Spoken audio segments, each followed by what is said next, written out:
nuestro tercer tema, de esta serie que empezamos en este mes de agosto, Historias de Reyes. Historias de Reyes. Estamos hablando de historias de algunos reyes. Hay muchísimas historias. Nos llevaríamos todo el resto del año hablando de historias de estos hombres que fueron siendo los que gobernaron la nación tanto de Judá como de Israel después del reinado de David y de Salomón. Y hoy vamos a hablar acerca de este hombre, de este jovencito también llamado Joás. Joás y el sacerdote. Esa es nuestra historia de hoy. Vayan conmigo a segundo libro de Crónicas, capítulo 23, versículo 11, por favor. Si traen sus Biblias. ¿Todos traen Biblia? Eso. Segundo libro de Crónicas, ahí en el Antiguo Testamento, capítulo 23, versículo 11. Por favor, ábranlo y vamos a leerlo rapidito. Entonces sacaron al hijo del rey Joram, y le pusieron la corona y el testimonio, y lo proclamaron rey. Y Joiada, el sacerdote, los hijos del sacerdote, dice que lo ungieron, diciendo luego: viva el rey. En estas historias, hermanos, de los reyes de Israel, estamos encontrando muchas enseñanzas que aplican para nuestra vida como cristianos, y esta de Joás también tiene muchas enseñanzas. Son casi 300 años de reinado, algunos reyes buenos, algunos malos, algunos desastrosos, pero esa fue la consecuencia de que Israel quiso ser gobernado por reyes en vez de ser gobernados por Dios. Si ustedes se acuerdan, cuando Samuel era el juez y Dios gobernaba la nación por medio de sus profetas, de Samuel en este caso, Israel le dice a Dios: queremos un rey como todas las otras naciones. Y le dice Dios a Samuel, dice: no te preocupes, porque no te rechazaron a ti, me desecharon a mí, y les voy a poner un rey, y van a ver lo que es tener un rey. Y después de 300 años, la nación de Israel y de Judá estaban viendo lo que era tener un rey, y estaban padeciendo lo que era ser gobernados por un rey en vez de haber sido gobernados directamente por Dios. La historia de Joás, de este rey, se escribe 120 años antes del que vimos hace 8 días, del rey Ezequías, y nos deja lecciones que vamos a tener en cuenta dentro de nuestra vida cristiana.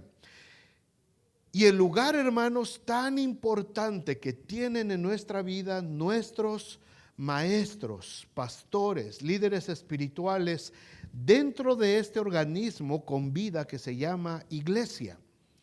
Es muy importante la presencia de nuestros maestros. Ahorita, por ejemplo, los niños, los que están trabajando con este niñito que dijo su versículo bíblico, las hermanas que están con los bebés, los que están dando discipulado, los que están trabajando con las mujeres, con los varones. Es muy importante el lugar que ellos ocupan en la vida de cada uno como miembros de la iglesia. Ahora, antes de ver las 3 lecciones de la historia de Joás, déjenme darles el antecedente. ¿Cómo es que Joás llega a ser el rey de Judá? Para empezar, su padre se llamaba Ocosías, y su padre Ocosías fue terriblemente malo. Ocosías fue de lo peorcito que hubo entre los reyes de Judá.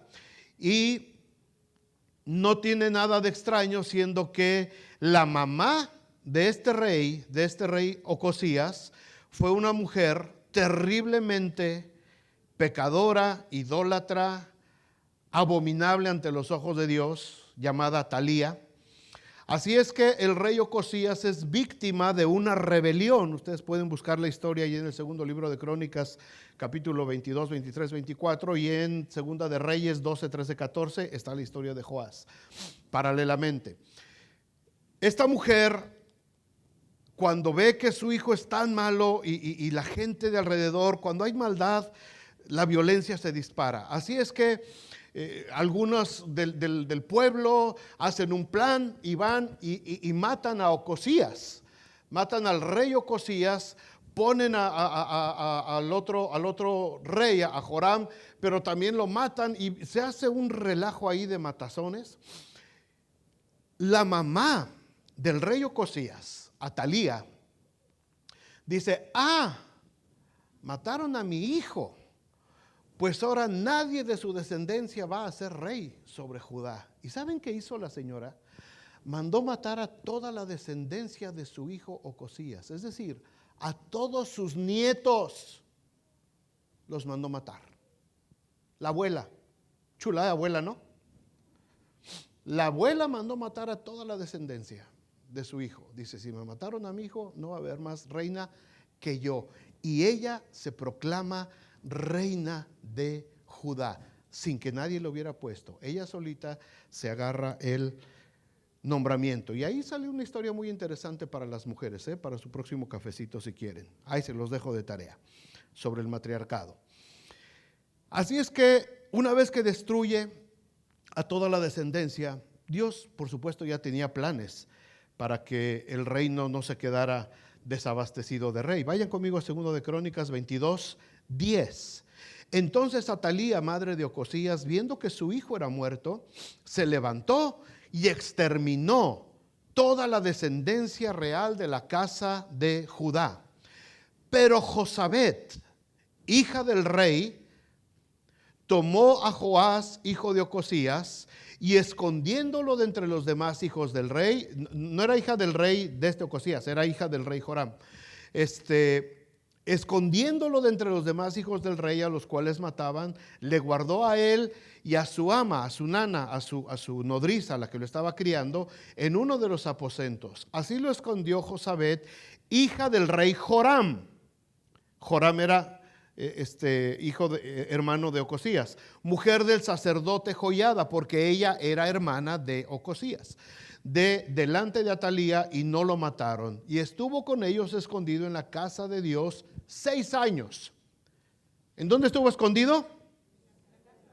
¿Cuánto tiempo? Tomen en cuenta ese dato. Escondido, no en el palacio real. No estaba escondido en la casa de la tía. Estaba escondido en la casa de Dios. ¿Por qué? Porque era el último lugar donde la malvada reina se iba a atrever a entrar. La maldad no iba a entrar ahí.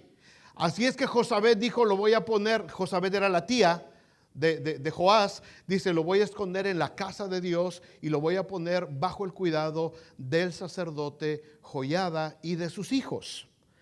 Así es que esta tía, Josabet, para los que tienen sobrinos, lo esconde de la maldad de su abuela.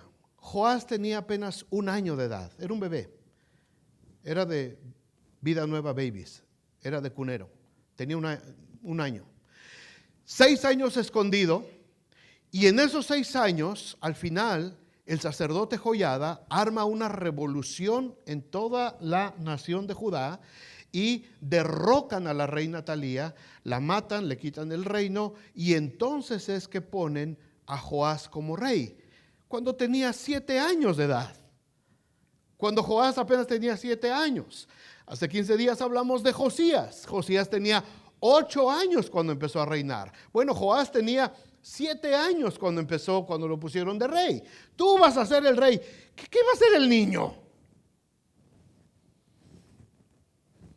¿Qué es lo que manda el rey? ¿Vamos a la guerra, mi rey, o nos quedamos? Yo quiero espagueti con macaroni y cheese. 7 años. 7 años. Y así es como entramos al capítulo 24 de 2 de Crónicas, donde vamos a ver estas 3 enseñanzas muy valiosas, hermanos, para nuestras vidas. Espero que sean de bendición. Dice 2 de Crónicas 24:1. De 7 años era Joás cuando comenzó a reinar, y 40 años reinó en Jerusalén. 40 años. O sea que murió de 47 años. El nombre de su madre fue Sibia de Berseba, e hizo Joás lo recto ante los ojos de Jehová todos los días de Joiada el sacerdote. Hizo lo recto ante los ojos de Jehová. ¿Cuándo? Mientras el sacerdote Joiada tuvo vida. Él hizo lo recto delante de los ojos de Jehová. Así es que aquí tenemos la primera enseñanza, hermanos. La importancia de tener una guía espiritual, un guía espiritual, alguien que esté ayudándonos a crecer en el evangelio, enseñarnos la palabra de Dios, el camino de Dios. El niño Joás creció bajo la tutela del sacerdote Joiada en el templo, un hombre temeroso de Dios, y este hombre guió a Joás en los caminos del Señor. El sacerdote Joiada había jugado un papel muy importante para poder restablecer la línea de sucesión que venía desde el rey David, y supo esperar en medio de las atrocidades de Atalía por 6 años hasta que pudiera declarar a Joás como rey de Judá, aunque todavía estaba muy chiquito, tenía 7 años. Pero este hombre, este sacerdote Joiada, lo toma bajo su cuidado, bajo su protección. Pasa sus primeros años enseñándole cómo amar al Señor, lo que habían hecho sus antepasados, como el rey Josafat, del que vamos a hablar la semana que entra, si Dios quiere, y de cómo tenía que honrar a Dios y no seguir los pasos ni de su padre ni de su abuela. Hermanos, qué cosa tan terrible y tan triste que nuestros hijos y nuestros nietos tengan que ser apartados de nuestro ejemplo porque nosotros no seguimos los caminos de Dios. Yo creo que no hay nada más triste para un padre, para un abuelo, que le tengan que decir a tus hijos o a tus nietos: no hagas lo que hizo tu papá, no hagas lo que hizo tu mamá, no hagas lo que hizo tu abuela. Yo creo que eso es algo muy triste, hermanos. Y para nosotros como cristianos ahora, que estamos viviendo dentro de la bendición de Dios, sería muy triste que como cristianos a nuestros nietos de pronto alguien, un guía espiritual dentro de unos años les tenga que decir: ojalá y no salgas como tu abuelo, man. Oye, pero mi abuelo venía aquí a la iglesia, pero mi abuelo y mi abuela eran, ojalá no salgas como ellos, man. ¿Se imaginan qué triste? Pues eso sucedió con este niño llamado Joás. Fue de mala influencia tanto su padre como su abuela. Se nos hace cosa muy fácil, amados hermanos, apartarnos de Dios. Se nos hace cosa fácil seguir haciendo las cosas que desagradan a Dios, aún en presencia de nuestros hijos y de nuestros nietos. Pensamos que no va a haber consecuencias, ¿verdad? Y a veces hacemos cosas que no son dignas del reino de Dios y decimos: bueno, pues al final de cuentas es que todo el mundo lo hace. Es que un poquito de malo, un poquito de esto, pues no tiene nada de malo. Un traguito, un bailecito, un cigarrito, un churrito, no tiene nada de malo. O sea, no nos vamos a ir al infierno por eso. ¿Te imaginas que tengan que apartar a tus hijos de tu ejemplo? Que un maestro de escuela dominical le diga: pero es que mi papá se echa sus chelas. Pues sí, pero tú no vas a seguir el ejemplo de tu padre. Porque tu padre, a pesar de decir que es hijo de Dios, sigue metido en los caminos de maldad. Qué terrible cosa. Como pastor yo he escuchado, hermanos, a lo largo de mi vida, a muchísimos niños. Y seguramente los maestros de escuela dominical también. Pastor, ¿y yo voy a poder emborracharme como mi papá cuando sea grande? Me lo han preguntado muchas veces los niños. Pastor, y cuando yo sea grande, ¿tengo que dejar que mi esposo me pegue como mi papá le pega a mi mamá? ¡Qué terrible!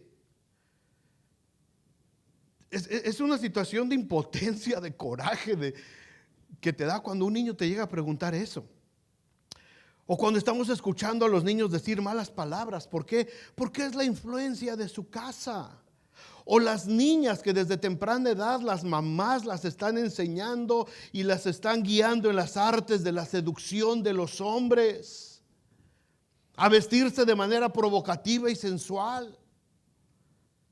Gracias a Dios en las iglesias, hermanos, ahí están los hombres y mujeres como el sacerdote Joiada tratando de borrar la influencia aún de los mismos padres, abuelos, tíos, parientes de las vidas de los niños que han sido escogidos por Dios para ser parte de su pueblo adquirido, de su nación santa y del linaje real.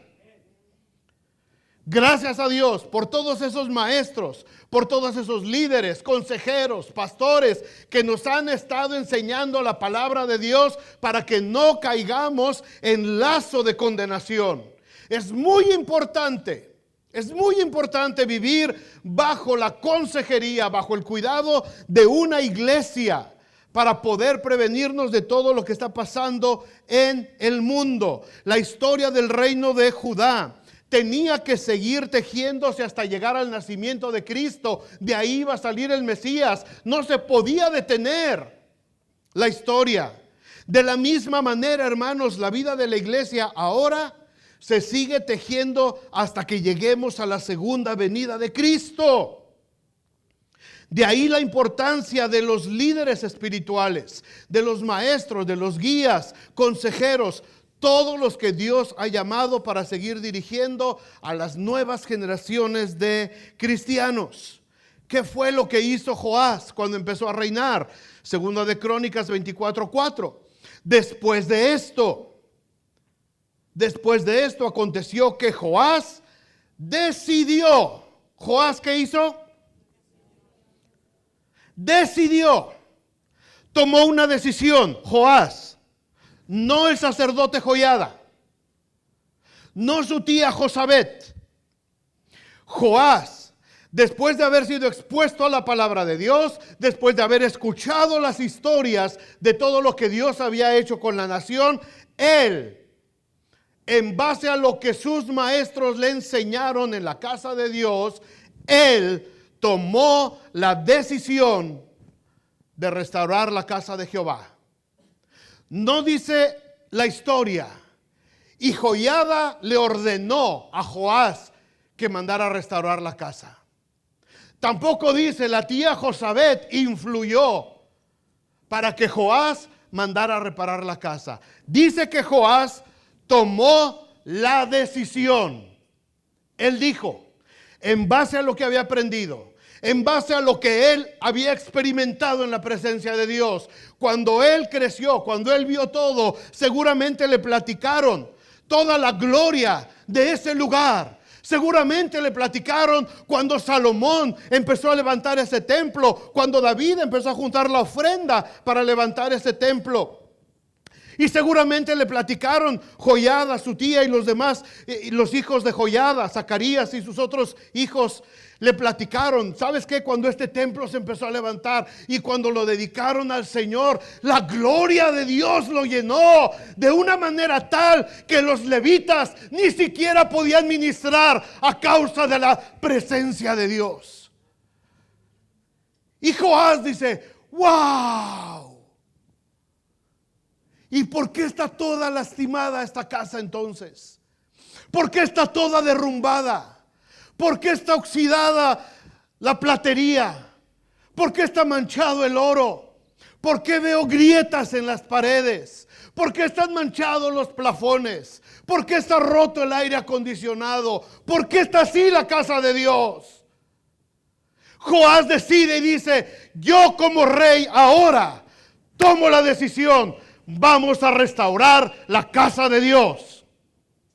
Porque eso es lo que hace un maestro, un guía espiritual. Dentro de unos años, hermanos, dentro de unos años, estas paredes se van a agrietar. Dentro de unos años, estos plafones se van a empezar a vencer y se van a doblar. Dentro de unos años, esa pared que estamos levantando allá en el auditorio grande con mucha emoción esta semana, dentro de unos años, esa pared va a tener quizás algunas grietas. Yo ya no voy a estar, por supuesto. Muchos de ustedes tampoco. ¿Quién va a decidir restaurar la casa de Dios? ¿Quién? ¿quién va a decir, vamos a restaurar la casa de Dios? ¿El pequeñito Isaías Roldán? ¿Adriel Peñalosa? ¿Quién va a decidir? ¿Quién es el que va a decir, tenemos que restaurar la casa de Dios? Ponle el nombre que quieras. Para ese entonces es que estamos trabajando ahorita. Para ese entonces, si Cristo no ha venido antes, es que estamos poniendo el aire acondicionado al cunero y a los salones. Para ese entonces es que estamos levantando el auditorio allá al fondo. Si Cristo no ha venido aún, hermanos, espero en el Señor, y se los digo con todo mi corazón, que haya una nueva generación después de nosotros que siga manteniendo no solamente el edificio, sino la enseñanza de la sana doctrina en esta iglesia. Pero eso dependerá de nosotros y de lo que hagamos a partir de hoy. Eso dependerá de nosotros, de lo que estemos haciendo hoy. Nada de que, pues a ver quién cuida a los chamacos, cómprales algo, un snack. No. Cuidado, aquí no entretenemos niños. Esos salones allá fueron consagrados, no para entretener niños, no para que no nos interrumpan mientras los adultos estamos en el servicio escuchando la predicación. No, Señor.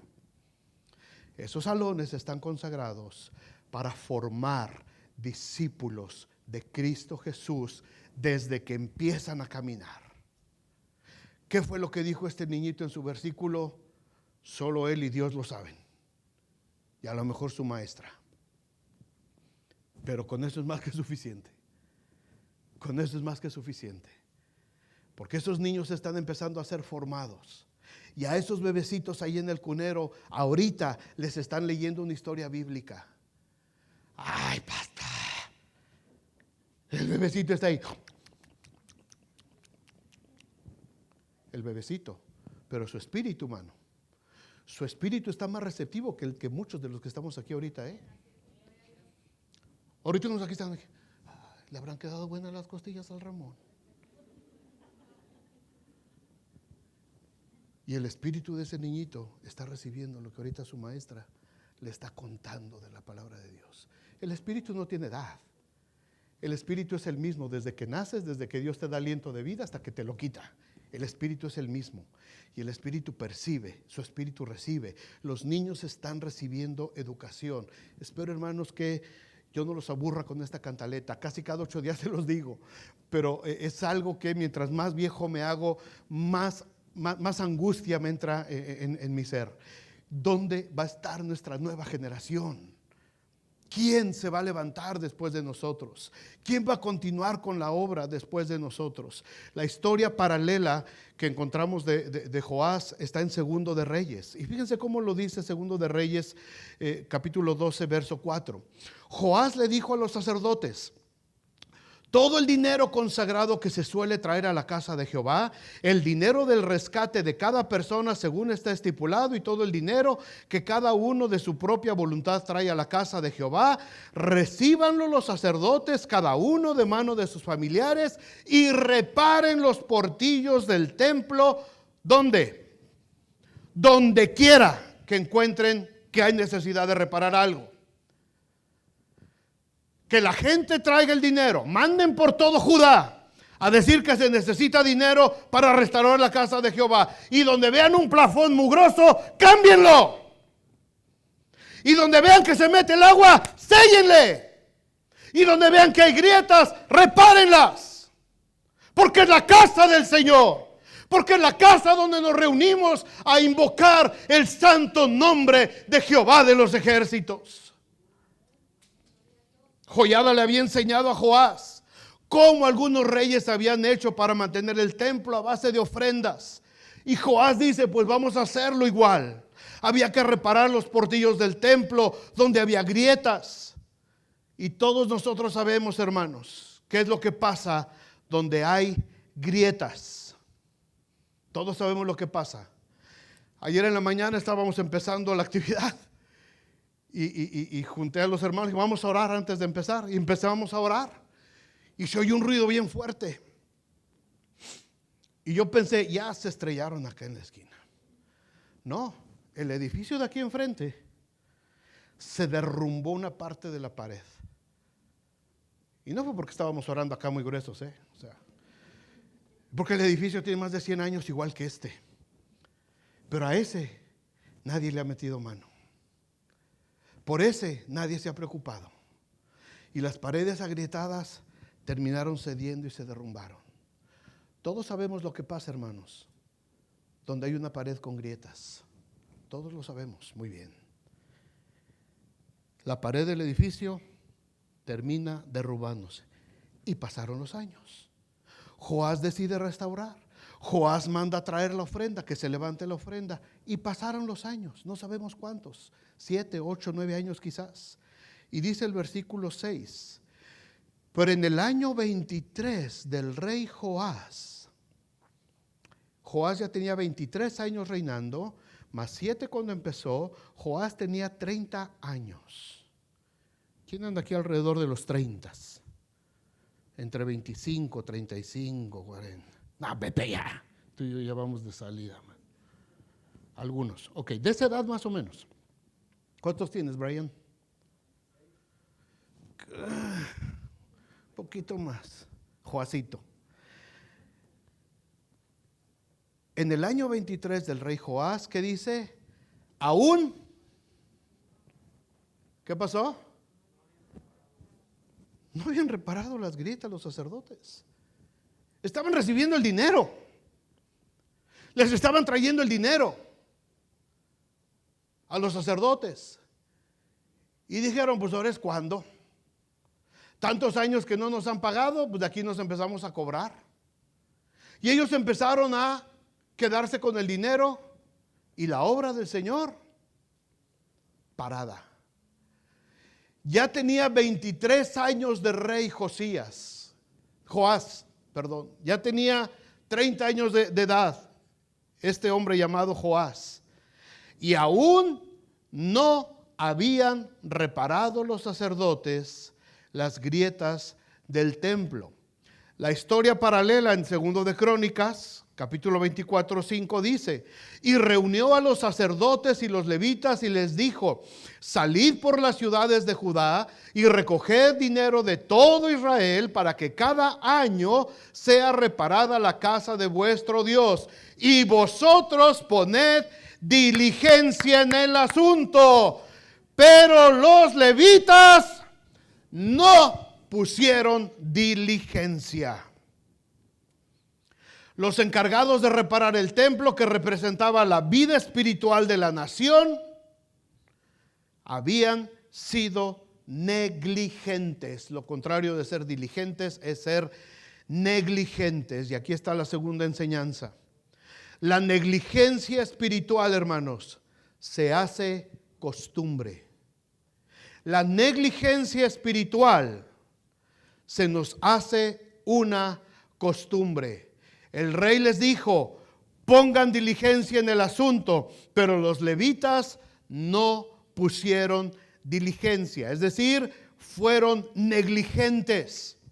Se gastaron el dinero que la gente traía y no reparaban el templo, y pasaron años y años y las grietas se hacían más y más grandes. Ahora, si había grietas, hermanos, en el templo y estaba en malas condiciones, ¿cómo se imaginan ustedes que era el culto a Dios en ese templo? ¿De qué calidad espiritual podría haber sido el servicio que le ofrecían a Dios? Todo al aventón, todo hecho solo por costumbre, por puro ritual religioso, sin compromiso, sin entusiasmo, solo por cumplir, para que el sacerdote o el levita no nos esté molestando y dando lata y regañándonos. Cuando yo voy a alguna iglesia a predicar, hermanos, cuando me invitan, por eso ya casi no me invitan, pero cuando me invitan, lo primero que hago es observar el lugar a donde llego. Y me gusta llegar siempre temprano a los templos. Y por lo general el pastor me dice: ¡ay, llegaste muy temprano! Quédate por aquí ahorita. No te apures, yo me encargo yo de mí mismo. Y yo empiezo a caminar y empiezo a ver el templo. Y viendo los templos, las casas de oración, los lugares de adoración, yo me doy cuenta de la condición espiritual de la iglesia. Si llegas a una iglesia, a un templo, donde todo está descuidado, donde todo está mugroso, donde el altar está lleno de flores de plástico, todas empolvadas y llenas de telarañas, donde todo lo de la alabanza parece tendedero chino por todos lados, todo mal puesto, todo mal hecho, donde los micrófonos chillan por chillar, porque ya se acostumbraron a chillar, donde los salones de los niños hay muebles ahí sin patas, ahí todos ahí ya desde oxidados ahí, y ahí en medio les dan clases a los niños. Si tú llegas a un lugar así, no te cuesta trabajo ver cómo es la vida espiritual de esa iglesia. ¿No les pasa lo mismo cuando llegan a la casa de alguna familia? La mujer y el hombre, parecen muñequitos, ¿verdad? Modelos de revista. Entra a su casa. ¿Qué pasa cuando llegas a una casa de alguien y desde que entras a la torre, esto huele? ¿Cómo es su vida personal? ¿A poco no? Ahí se refleja. Ustedes papás se lo dicen a sus hijos. Mira nomás ese cuarto, ¿cómo lo tienes? ¿Qué es lo que refleja el desorden de la recámara de nuestros hijos? Imagínate el desorden que trae en la mente ese niño, esa niña. No es difícil de adivinar. Cuando a lo mejor algunos de ustedes ya me odian porque yo soy muy sangrón para eso. Me choca ver sillas mal puestas, me choca que haya cables de más por acá, me molesta ver salones mal acomodados, me enferma ver cosas manchadas. A mí me molesta, ¿por qué? Porque esta es la casa de Dios. Es el lugar donde venimos a invocar el nombre del que decimos que amamos tanto. No podemos vivir de dos maneras. Joás se dio cuenta, ¿cómo es posible que hayan sido tan negligentes? Miren cómo está la casa de Dios. Ahora imagínense cómo estarían sus propias vidas llenas de grietas, llenas de cosas que no tenían nada que ver, hermanos. Solo con ver en qué concepto una iglesia tiene lugar donde se reúne a adorar a Dios, te das cuenta de la vida espiritual que reina en esa iglesia. El dinero y lo que se necesitaba para arreglar el templo estaba llegando. De todo Judá, de todas las provincias, el dinero estaba llegando. Pero los levitas lo usaron para ellos y descuidaron el templo. Sin duda tenían ellos muy buenas casas. Tenían muchos ganados, hacían muchas fiestas, vestían bien. Pero la casa del Señor estaba llena de grietas. Y hermanos, muchas de nuestras vidas personales, nuestra vida personal, ya no el templo, nuestras vidas personales, pueden estar agrietadas, pueden estar llenas de grietas, emociones rotas, matrimonios agrietados, pecados escondidos, adicciones sin controlar, rencores, chismes. Dios ya nos ha dado todo lo que necesitamos para reparar nuestras vidas. ¿Lo creen? O sea, todo lo que Dios nos tenía que dar, ya nos los dio, ya lo tenemos. Vean lo que dice Isaías capítulo 61, versículo 1. El Espíritu de Jehová el Señor está sobre mí, porque me ungió Jehová. Me ha enviado a predicar buenas nuevas a los abatidos, a vendar a los quebrantados de corazón, a publicar libertad a los cautivos y a los presos apertura de la cárcel, a proclamar el año de la buena voluntad de Jehová y el día de venganza del Dios nuestro, a consolar a todos los enlutados, a ordenar que a los afligidos de Sión se les dé gloria en lugar de ceniza, óleo de gozo en lugar de luto, manto de alegría en lugar del espíritu angustiado, y serán llamados árboles de justicia, plantío de Jehová para gloria suya. Ahora, si Dios ya nos dio todo esto mediante el sacrificio de Cristo en la cruz y a través de su poderosa resurrección, como cantábamos hace rato, ¿por qué hay cristianos que se siguen sintiendo abatidos? ¿Por qué hay cristianos que siguen con los corazones quebrantados dando lástimas y publicando sus miserias en las redes sociales. ¿Por qué? ¿Por qué seguimos cautivos en las adicciones? ¿Por qué vivimos sintiéndonos todavía en la cárcel? ¿Por qué seguimos atados a nuestros difuntos y llorando un luto permanente? ¿Por qué estamos en ceniza y vergüenza en vez de vivir en la gloria que nos ha sido dada? ¿Por qué seguimos viviendo angustiados? Por lo mismo que le pasó a Joás. Y vosotros poned diligencia en este asunto. Y los levitas no pusieron diligencia. El Señor ya proveyó todo lo que necesitamos, hermanos, en la gracia. Ya nos dio libertad, ya nos dio alegría, ya nos dio gozo, ya nos dio apertura de la cárcel, ya anunció el año, ya lo tenemos todo.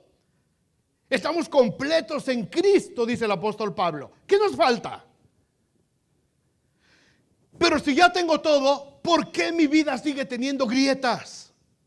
Solamente porque yo he sido negligente en reparar el templo del Espíritu Santo que somos nosotros. La negligencia espiritual, hermanos, se hace costumbre. Dejamos de orar, dejamos de leer la palabra de Dios, dejamos de congregarnos, y cuando nos damos cuenta ya pasaron meses y años y las grietas en nuestras vidas se van haciendo más y más y más grandes, porque los cristianos no pusieron diligencia, y las grandes y hermosas promesas y dones y talentos con que Dios nos llenó, los usamos solamente para nuestro egoísmo y para nuestras comodidades, para tratar de vivir bien y no para reparar las grietas de nuestras vidas. No digan amén, digan ouch. Segundo de Reyes 12:7 sigue la historia.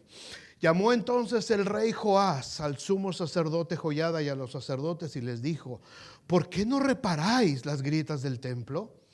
Ahora pues, no toméis más el dinero de vuestros familiares, sino dadlo a reparar las grietas del templo. Y los sacerdotes consideraron no tomar más el dinero del pueblo, ni tener cargo de reparar las grietas del templo. Mas el sumo sacerdote Joiada, el líder espiritual, el maestro, decidió tomar un arca e hizo en la tapa un agujero y la puso junto al altar a la mano derecha, así que el que entra en el templo de Jehová.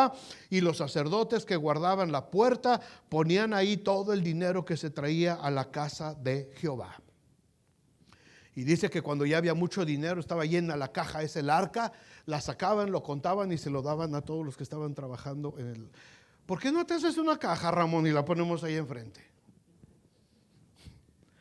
Hermanos, dejemos de malgastar las bendiciones de Dios. Dejemos de malgastar todo lo que Dios nos ha bendecido y pongámonos a reparar nuestras vidas. Dice la historia que se reunía el dinero y todo se iba haciendo, se lo daban a los albañiles que estaban trabajando, había carpinteros, artesanos, todos estaban edificando la casa del Señor. Así funciona la iglesia, hermanos. No solamente es el edificio, somos nosotros, la iglesia, los cristianos. Unos predican, unos cantan, otros oran, otros evangelizan, otros enseñan a los niños, otros reciben a las personas, otros limpian, pero entre todos vamos reedificando la casa del Señor, el cuerpo de Cristo. Cuando en el servicio al Señor empezamos a ser negligentes, se nota inmediatamente, se ve inmediatamente, se percibe cuando los muchachos no tuvieron tiempo de prepararse bien. Se percibe cuando no hay nadie allá, un ujier, por amor de Dios, donde hay uno brillando por su ausencia. Se percibe cuando la maestra, la directora de escuela: híjole, pastor, ya no tengo maestros, ya me quedé, ya me renunció acá, ya me cuitió aquel, ya me entregó aquel. ¿Qué hacemos? Pues júntalos, ponlos en un solo grupo, vamos a hacer solamente uno o dos, pero que la palabra de Dios no deje de correr en los niños. Se nota cuando una iglesia se vuelve negligente. No los estoy regañando, es la palabra. Y esto pasa en todos lados, hermanos. Aquí y en galaxias muy, muy, muy lejanas. De pronto la historia de Joás, hermanos, da un giro inesperado y muy lamentable. Segundo de Crónicas 24:15. Joiada se hizo viejito. Joiada envejeció y murió lleno de días. De 130 años era cuando murió. Dios me guarde de llegar a esa edad. Y lo sepultaron en la ciudad de David con los reyes. Al sacerdote, no era rey, era el sacerdote. Pero lo sepultaron con los reyes por cuanto había hecho bien con Israel y para con Dios y con su casa. Y viene el fatídico versículo 17. Muerto Joiada, vinieron los príncipes de Judá, ofrecieron obediencia al rey. ¿Y qué hizo el rey? El rey los oyó. Tercera enseñanza. El poder de las malas influencias destruye. No piense el que se rodea de gente que es mala influencia, no piense que la va a librar, No nos creamos tan listos de pensar que podemos juntarnos con gente malviviente, gente que tiene mala influencia y que la vamos a librar. No creas que somos tan fuertes. Vinieron los príncipes, no los levitas, no los sacerdotes, no los pastores de la iglesia, no los guías espirituales de Joás, no sus maestros de escuela bíblica. Vinieron los príncipes, los de su misma edad, los que estaban acostumbrados a vivir del lujo, del ocio y de estar solamente malgastando su vida. Los que estaban acostumbrados a no trabajar, a estar ociosos, a vivir toda clase de desenfrenos. En otras palabras, vinieron los amigotes. Y el rey los oyó. Por eso el versículo primero dice, el versículo 2 de este capítulo dice: e hizo lo recto delante de los ojos de Jehová todo el tiempo que Joiada estuvo vivo. Muere Joiada y entonces el rey decide nuevamente. Escuchen. Joás decide escuchar a los príncipes, a sus amigos, a los amigotes. Decide escucharlos. Un hombre joven, en sus 30, entre 30 y 40 años, se queda sin su guía espiritual. El viejo Joiada muere. Y como nos ha estado insistiendo Pepe a los varones, un hombre solo es presa fácil. Un hombre solo es presa fácil. Y aquí tenemos a varios varones en este rango de edad. Entre 25 y 40 años, levanten su mano, hermanos, hombres y mujeres, entre 25 y 40 años. Es un grupo interesante. Yo como pastor, hermanos, soy el más anciano aquí de todos ustedes. Y les digo con todo mi amor, el que tenga oído para oír, oiga lo que el Espíritu está hablando a la iglesia. El poder de las malas influencias destruye. No creas que esa parranda de vez en cuando con tus amigos es algo inocente, No creas que cuando te invitan para sacarte de tu tiempo con Dios lo vas a recuperar. No creas que esos mensajes groseros y obscenos con tus amigos van a terminar bien. No creas que tus hijos no van a ser influenciados por tus propias amistades con quienes te echas una canita al aire y una chelita de vez en cuando o te vas a los bailes mundanos. No creas que tus hijos van a escapar de esa influencia. Con Dios no se juega. Con Dios no se juega. Joás tomó la decisión. Años antes él tomó la decisión de restaurar la casa del Señor. Ahora toma la decisión de escuchar a sus amigos. No fue culpa de Joiada. Ay, es que el sacerdote se murió. No, Señor. No. Es que el pastor no me habla. Es que el pastor no me viene a ver. Es que mi maestra de escuela dominical ni siquiera se sabe el versículo bíblico. Es que mis maestros son muy aburridos. Es que no. No se trata, no es la culpa de la iglesia. Es tu decisión. Es tu decisión. Tú decides servir al Señor o decides apartarte de la casa de Dios. Es tu decisión. No culpes a la iglesia. No culpes a los que están tratando de levantar la obra de Dios. No los culpes. Fue tu decisión.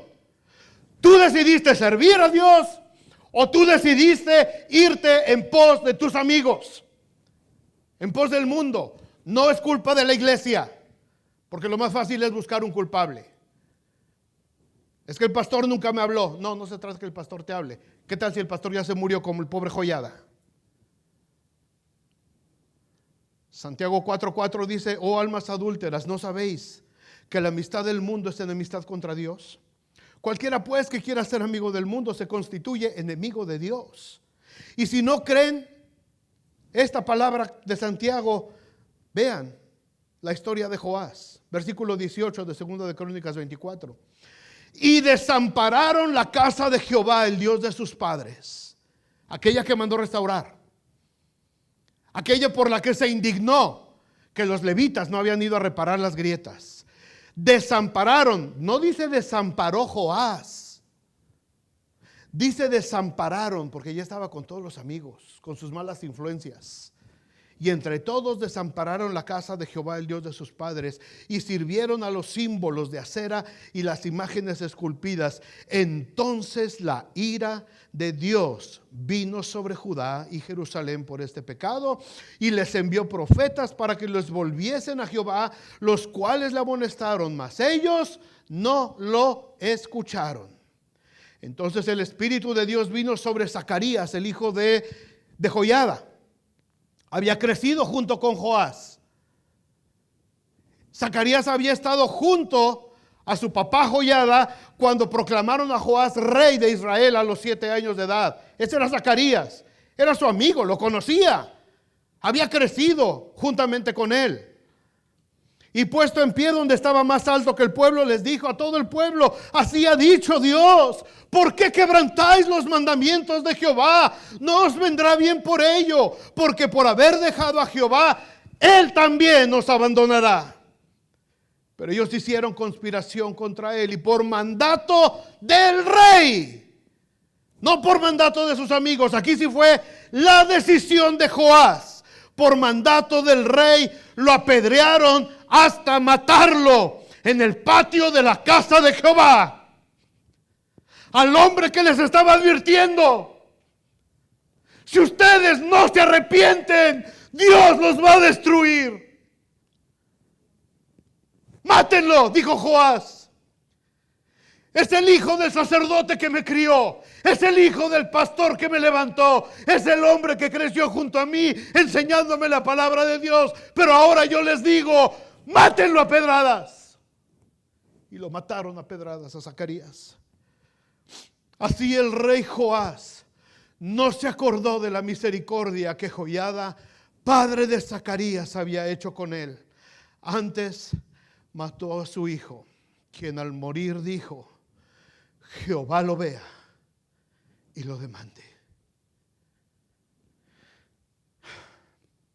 Cuando le damos la espalda a Dios, hermanos, cuando dejamos de reparar las grietas de nuestra vida espiritual, es más fácil culpar al que te lo advirtió. Culpas del fracaso de tu vida, de tu familia, a la iglesia, al pastor, a los líderes, a medio mundo, antes de reconocer que abandonaste a Jehová y que te volviste en pos de las ideologías y pensamientos y placeres de este mundo. Joás había crecido junto con Zacarías. Era el hijo de su pastor, de su consejero. Mientras moría su amigo Zacarías, alcanzó a decir: Jehová lo vea y lo demande. ¿Y sabes qué? Jehová lo vio y lo demandó. Versículo 23, a la vuelta de un año, solamente un año pasó. A la vuelta de un año subió contra él el ejército de Siria Y vinieron a Judá y a Jerusalén y destruyeron en el pueblo a todos los principales de él.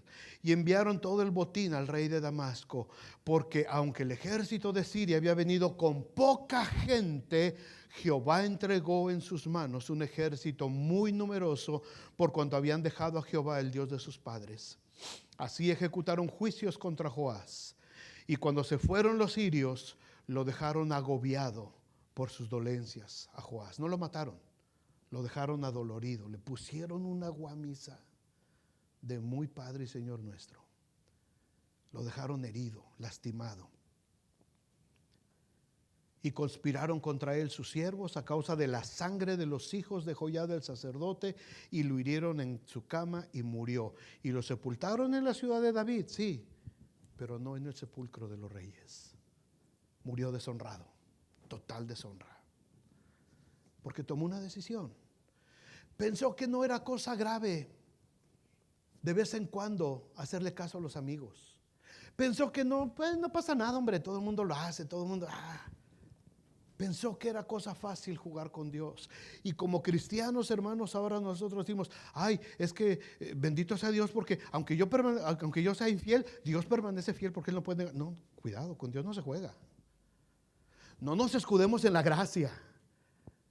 Es que yo ya soy salvo. Yo no creo que Dios me vaya, Dios me va a mandar. Pruébale. Pruébale. Con Dios no se juega. Con Dios no se juega. Si yo le dije, Señor, te entrego mi vida, es porque se la entregué. Y no se la entrego hoy y mañana se la entrego a otro o a otra. O se le entrego a los amigos, o se le entrego a los placeres de este mundo. Así terminan los que se apartan de Dios, hombres y mujeres agobiados por sus dolencias. No necesariamente físicas, espirituales, emocionales. Ni siquiera pudo tener un sepulcro digno.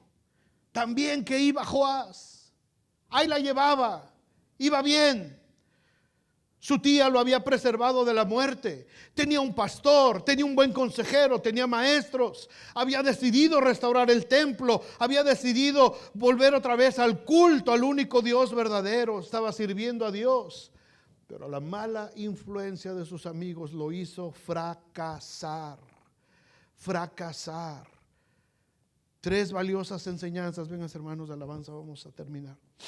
En la vida de este rey, hermanos. Pero son 3 advertencias para nosotros.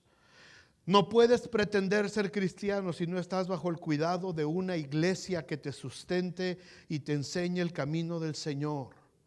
No estoy hablando de someterte a la autoridad o al control de un hombre, de un pastor, de una iglesia. Estoy hablando de que tienes que estar pendiente de que alguien te enseñe correctamente la palabra de Dios hasta que puedas valerte por ti mismo y tomar la decisión de decir, yo decido restaurar la casa de Dios, mi propia vida, el templo del Espíritu Santo.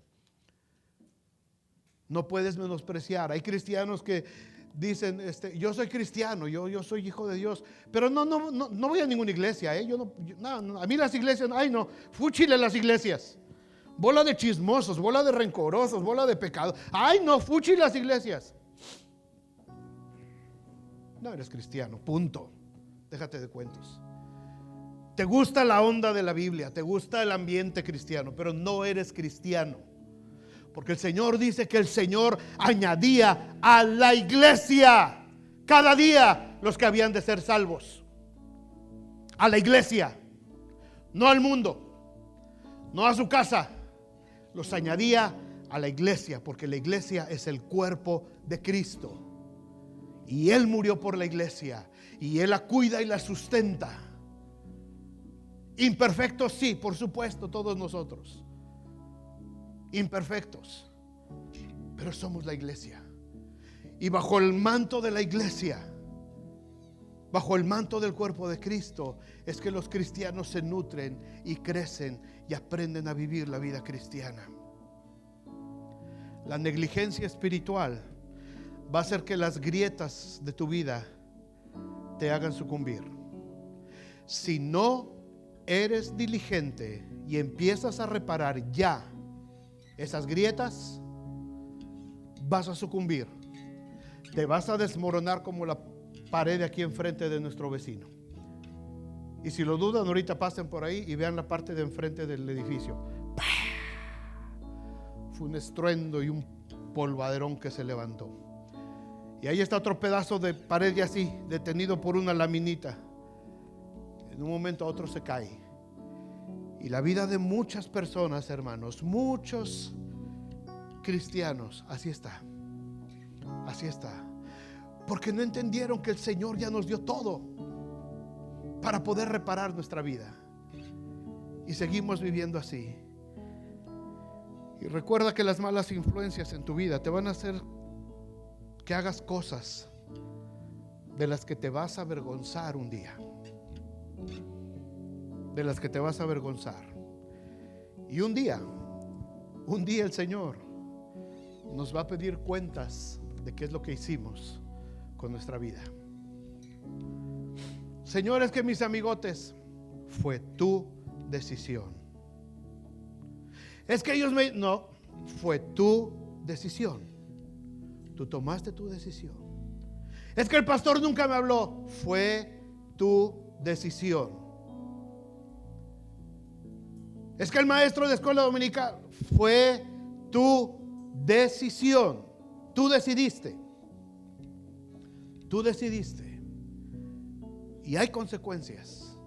Y ojalá ninguno de nuestros hijos o de nuestros nietos, hermanos, se tenga que avergonzar jamás de nuestra influencia. Y que ningún maestro de escuela dominical, ningún pastor dentro de 20 años le tenga que decir a nuestros hijos o nuestros nietos: olvídate de lo que hacía tu papá, olvídate de lo que hacía tu abuela, porque ellos hicieron lo malo delante de los ojos del Señor. Dios traiga bendición a esta palabra, hermanos. Pónganse de pie. Padre, habla, Señor, a cada uno. Palabra fuerte, sí, pero es tu palabra. Y tu palabra viene siempre condimentada de amor. Tu palabra siempre viene a tiempo y es una advertencia. Y Señor, permite que nadie aquí ni en sus casas sienta esto como un mensaje de condenación, sino como un mensaje de exhortación, de hacernos reflexionar sobre nuestra vida. Si estamos en el camino correcto, si estamos haciendo lo recto delante de tus ojos, bendito sea tu nombre. Pero si nos hemos apartado, si hay grietas en nuestra vida que no hemos reparado, Señor, en el nombre de Jesús, que cada uno de los que estamos acá podamos ser diligentes, porque la sangre de Cristo nos ha dado todo lo que necesitamos para poder reparar esas grietas. No hay pretexto para que un cristiano de años siga viviendo con grietas en su vida. No hay pretexto. Hay negligencia. Porque todo fue provisto para nosotros. Dice el apóstol Pedro: como todas las cosas que pertenecen a la vida y a la piedad nos han sido dadas por medio de Jesucristo. Todas las cosas, todos los materiales que necesitas para reparar cada grieta de tu vida ya te fueron entregados. Quizás los estás malgastando, los estás usando para otra cosa, pero Dios ya te lo dio. Amor, ya te dio gozo, paz, paciencia, benignidad, bondad, fe, mansedumbre, templanza. Ya te abrió la cárcel. Ya te dio vista, ya te dio oídos, ya te hizo caminar, ya te hizo saltar. Ya te dio todo. ¿Traías luto en tu corazón? Sí. ¿Te dolió la pérdida de ese ser amado? Sí. Pero el Señor ya ordenó que se te quites el luto y que se ponga gozo en tu corazón. Agárralo. Repara esa grieta. Es que siento que nadie me valora, es que siento que nadie... Cristo ya predicó el año agradable a tu vida. Cristo ya te dio gracia. Deja de sentirte inferior. Deja de sentirte que necesitas hacer cosas, tonterías para que la gente se dé cuenta que existes. Deja de pensar así. Ya el Señor te dio todo lo que necesitas. Varones, en el nombre de Jesús se los digo. Varones, las malas amistades los van a echar a perder. No crean que se van a escapar, no crean que lo pueden dominar, no crean que pueden ir a la lumbre sin quemarse. No lo crean. Se van a quemar. Se van a quemar. Habla la palabra de Dios. Háblales a tus amigos de la palabra de Dios. Muéstrales el amor de Dios, pero no participes de sus obras de maldad. Es que fui con él al baile para que vea que estoy con él y le estoy hablando a la palabra. No participes de sus obras de maldad. Por favor, padres, vean por sus hijos. Vean por sus hijos. Esfuércense más en la vida espiritual de los muchachos. Esfuércense más en sus vidas espirituales. Necesitamos esa generación. La necesitamos urgentemente. Fuerte, fortalecida, llena de la presencia de Dios. Y entonces sí podremos decir al que está sentado en su trono y al Cordero sea la gloria por los siglos de los siglos. Solamente a Él, solamente al Señor, solamente al Rey de Reyes y Señor de Señores. Aleluya, aleluya.